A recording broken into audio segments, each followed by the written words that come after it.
জিন্দাবাদ নিৰ্মাণ শ্ৰমিক ইউনিয়ন জিন্দাবাদ নিৰ্মাণ শ্ৰমিক ইউনিয়ন জিন্দাবাদ নিৰ্মাণ শ্ৰমিক কল্যাণ আইন অতি শীঘ্ৰে ৰক্ষা কৰো নিৰ্মাণ শ্ৰমিকৰ কল্যাণৰ নামত কৰা ভেকবান বন্ধ কৰো নিৰ্মাণ শ্ৰমিকৰ কল্যাণৰ নামত চলি থকা ভেকবান কাৰ্যালয়লৈ আহিছে আৰু হাতে হাতে দৰখাস্ত লৈ আছে। এই কাৰণে যে আমাৰ বহু আন্দোলনৰ ফলত নিৰ্মাণ শ্ৰমিকসকলৰ কল্যাণৰ নামত আজি আমাৰ দেশত এখন নিৰ্মাণ শ্ৰমিক কল্যাণ আইন হৈছে আৰু এই আইন অনুসৰি আজি আমাৰ অসমতো এখন নিৰ্মাণ শ্ৰমিক কল্যাণ পৰিষদ হৈছে।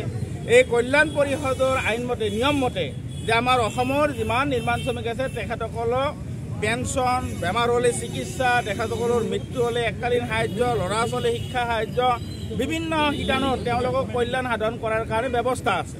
আৰু তাৰ কাৰণে আজি আমাৰ ৰাজ্যখনৰ যিমান নিৰ্মাণ শ্ৰমিক নিৰ্মাণ কাম চলি আছে তাৰ পৰা চেছ কালেকশ্যন আছে প্ৰতি 100 টকাত 1 টকা কৰি আমাৰ এই নিৰ্মাণ শ্ৰমিক কল্যাণ পৰিষদত কোটি কোটি টকা জমা হৈ আছে।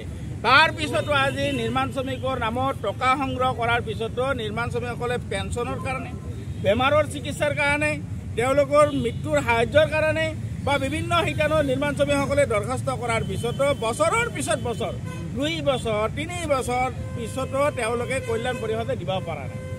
আজি আমাৰ অসমৰ যিখন মানে চৰকাৰ বিজেপি চৰকাৰ ইয়াৰ চৰকাৰৰ অকৰ্মণ্যতাৰ কাৰণে টকা পইচা জমা হৈ থকাৰ পিছতো আজি শ্ৰমিকসকলে এই পইচা পোৱা নাই।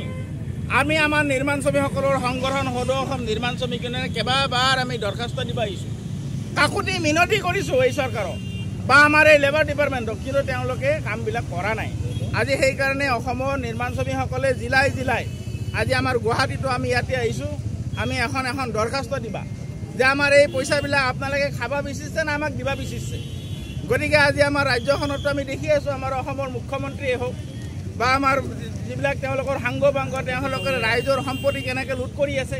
আজি নিজৰ ঘৰে ঘৈণীয়েকৰ নামত তেওঁলোকে সম্পত্তি গতাই আছে, মাটি সম্পত্তি গতাই আছে।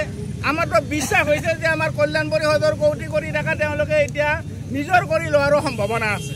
গতিকে সেইকাৰণে সেইটোতো আৰু হ'ব দিব নোৱাৰি। আমাৰ বহুত তেজৰ বিনিময়ত সংগ্ৰামৰ বিনিময়ত আজি গোটেই দেশৰ নিৰ্মাণ কাম হৈছে আৰু সেই সংগ্ৰামৰ মাজেদি আজি নিৰ্মাণ শ্ৰমিক কল্যাণ পৰিষদ হৈছে। এই কল্যাণ পৰিষদৰ পইচা স্বাভাৱিকভাৱে আমাৰ নিৰ্মাণ শ্ৰমিকসকলে পাব লাগিব। বাইদেউ আহিছে আমাৰ মাজত।